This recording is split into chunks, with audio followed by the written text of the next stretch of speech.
sinibaruka mbana sinze nkabyumvana kunywa inzoga si ikibazo, ikibazo ni ukumugakabya ukananirwa gukora inshingano. Niba umugore abonye ibiryo abana babonye imineriva, jya ku kabari ufata icupa. Ako papa webye n'ugora wasinze gusa. Iyo sinze se hari izuba wanguriye. Amafaranga yaziguze se uzaho yavuye. Wowe se urahazi? Ndahazi nye. Simba nagombye guhamagara abavandimwe mu mahanga mbandikira ama message mbarira kugira ngo bakunde batwereze amafaranga. Warangiza ukangweramo amayoga.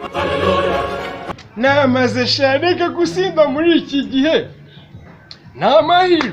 Gusinda muri iki gihe rwose nta mahirwe. Ntabwo rero nabona ngo nyiteshe. Ahubwo bake n'andi mafaranga uyazane tuyanywere. Gira vuba yabake.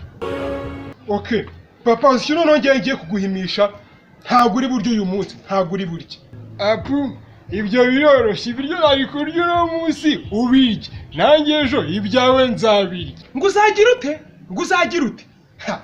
Ukibeshya ukankorera kwipura yanjye. Ukibeshya ukayikoraho. Ukankorera kwipura. None rwataruhane nkoyoyo. Uko gasabuza. Okay. Ibintu rero birahindutse. Urama ibiryo ndye. Nibitaba ibyo ngibyo nguma ibiryo ndye. Ndamenya ibirahure byose byiyindi. Ako se papa nk'ubwo ubundi ubwo wanyoye ibiki? Ngo ibirahure ngo urabigira ute? Ahubwo nawe ndakumena rero. Ese papa ubundi wanywereye uyu munsi ko ndi kubona wasinze bikabije. Nanywereye ku kabari ko kwa Focus. Ariko nukuri kw'Imana kwa Focus n'abagome banywesheje inzoga nyinshi. Bamvangiramo na konyage nukuri kw'Imana kwa Focus n'abana bizapfe nukuri.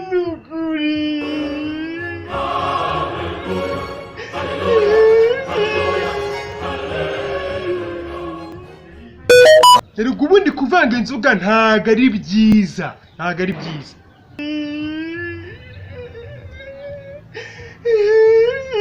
Hano.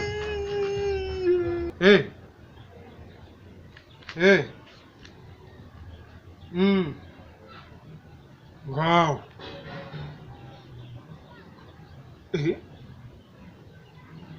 Muzehe uyu muzehe wanjye. Mwihangane kaze muganirize. Niko muze nguvuye ku kabari ukubise barumani. Ahubwo se byagenze gute ko ndi kubona ibintu byose biri kuzenguruka? Ibiki se bizenguruka kandi? Okay, no, ubwo ibintu byose ndi kubona biri kuzenguruka.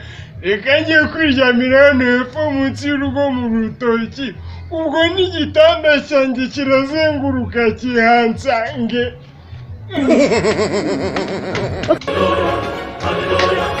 Cyamaye nka rero. Cyako none izi sinzoga nurukozasoni.